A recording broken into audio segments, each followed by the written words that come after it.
Mahmud zai dawo shirin fim ɗin Labarina ko kuma a'a? Ku biyo mu har izuwa ƙarshen wannan bidiyon za ku samu amsar tambayar ku. Assalamu alaikum wa rahmatullahi ta'ala wa barakatu.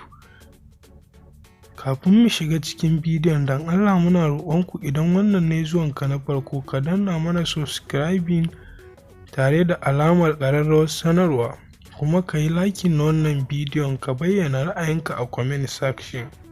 Jaruma Sumayya ta cikin shirin fim ɗin Labarina tana da masoya guda uku, wanda ya haɗa da Lukman Prazzo tare da Yariman ƙauye. Masu kallo, dukkanku kun san irin fafatawar da aka yi a tsakani na ganin cewa kowa daga cikinsu ya mallaki wannan jarumar. Yanzu dai ta bayyana ƙarara masoyan jarumar guda biyu ne, wato Lukman da kuma Prazzo. Kowa ya sani cewa jarumar ta fi son Lukman, amma kuma an yi mata baiko da Prazzo, wanda mu za mu iya cewa baiko ne na je kana yi ka, domin daga ya je ƙasar waje ya dawo zai manta da ita. Shi kuma Lukman ya samu ruɗani ne a soyayyarsa tun bayan zuwan Hajiya Babba gidan su Sumayya tare da yi musu cin mutunci, wannan ya janyo an fasa aurensu.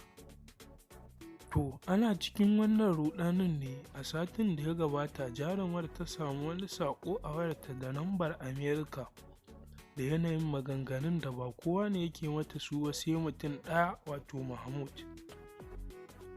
Dama wasu daga cikin masu kallo suna yin tunanin cewar Mahmud bai mutu ba, a kawai dai an canja shi ne a asibiti. Ku a ra'ayinku kuna ganin cewar Mahmud zai dawo cikin wannan shiri ko kuma a'a? Idan kuna ganin cewar zai dawo, shin ta wace siga zai dawo? Za ku iya bayyana ra'ayoyinku a comment section. Mun gode da kasancewa a tare da mu.